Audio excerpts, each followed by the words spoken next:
Welcome back. A Welcome store has been fined $10,000 for breaching the Trade Descriptions Ordinance. Officers from the Customs and Excise Department investigated the Waterloo Road Welcome supermarket branch last July and found a brand of potato chips which was marked 2 for $11.50. Welcome stated its recommended unit retail price was $5.50. The Customs and Excise Department said this was against the Trade Descriptions Ordinance because it misled consumers. Buying 2 packs of chips on separate receipts was cheaper than getting them at one go. The supermarket pleaded guilty at Kowloon City Magistracy and was fined $10,000. The Department of Justice is suing the company running internet radio station D100 for copyright infringement. D100, founded by veteran radio host and former legislator Albert Cheng, states on its website that its programs play news from RTHK. The Department of Justice says D100 has infringed on the copyright of several RTHK programs, including a morning news show, financial news and traffic news.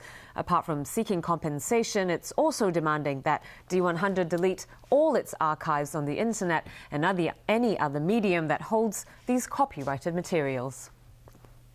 Commercial Radio has fired outspoken presenter Li Wai-ling.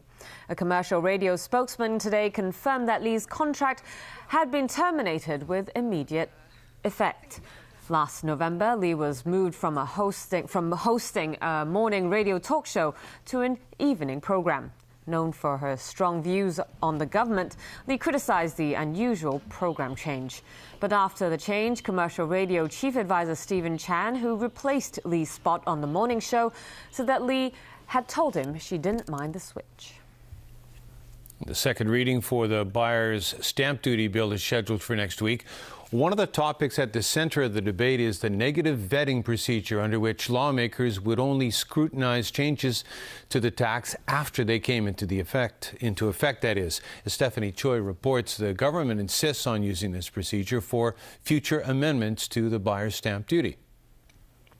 The deliberation over the buyer's stamp duty amendment bill has resulted in 10 amendments suggested by LegCo members and another 4 by the government.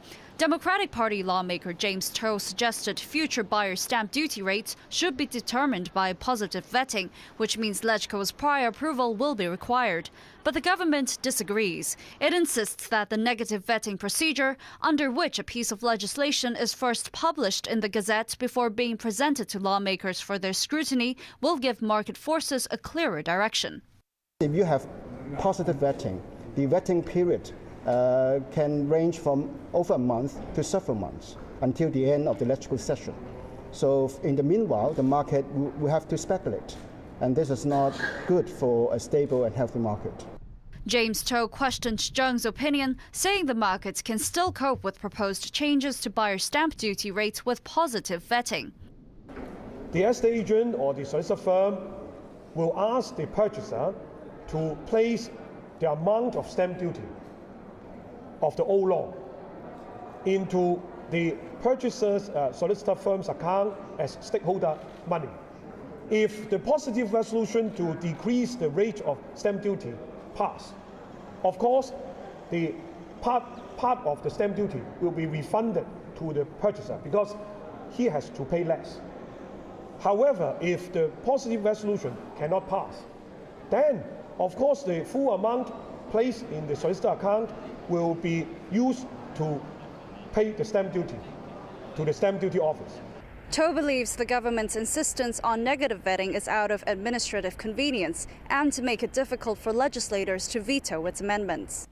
He also said under LegCo's present split voting system, it is possible for bills to pass even with the majority of members voting against the bills.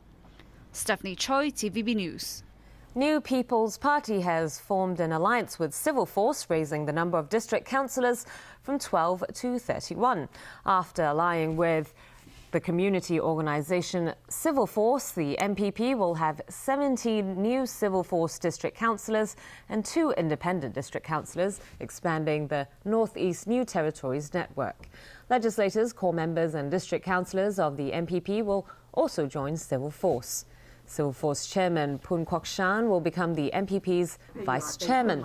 MPP chairwoman Regina Ip says this strategic alliance aims to boost services provided to various districts.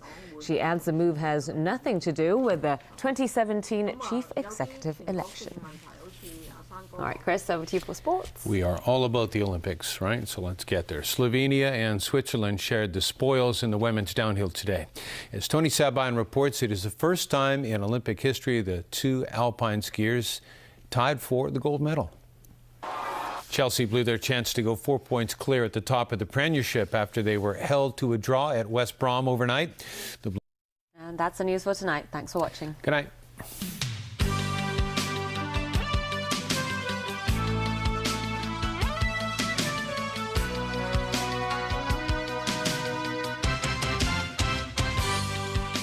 Swarovski presents Say I Love You. You know I love you, I always will. 'Cause all my love you can depend. Pearl's Season of Love.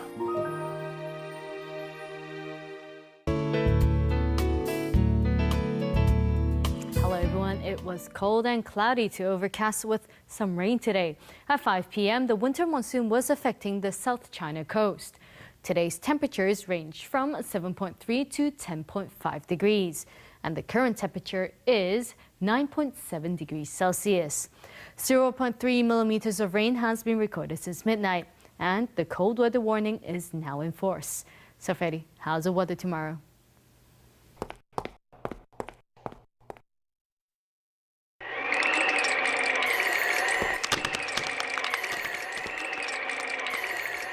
Cold and cloudy with a few rain patches again tomorrow. Temperatures will range from 8 to 10 degrees. It will remain cold and gloomy in the following few days. Tomorrow's air quality health index will range from low to moderate, and the maximum UV index forecast for tomorrow will be about 1. Now, here's the latest global weather update. Showers in Shanghai and Xiamen, rain in Taipei. Showers in Guangzhou, rain in Macau, cloudy in Chengdu. Cloudy in Beijing, Seoul, and Tokyo. Showers in Bangkok, Ho Chi Minh City, and Manila. Showers in Kuala Lumpur, sunny intervals in Singapore, rain in Jakarta. Foggy in New Delhi, sunny in Karachi and Mumbai. Sunny in Cairo, showers in Nairobi. Sunny intervals in Brisbane and Melbourne, showers in Sydney and Auckland. Sunny in Toronto, snow in New York. Showers in Vancouver, foggy in San Francisco, sunny in Los Angeles. Cloudy in London, thunderstorms in Paris, rain in Amsterdam, showers in Frankfurt and Zurich. And that's the weather. Have a great evening.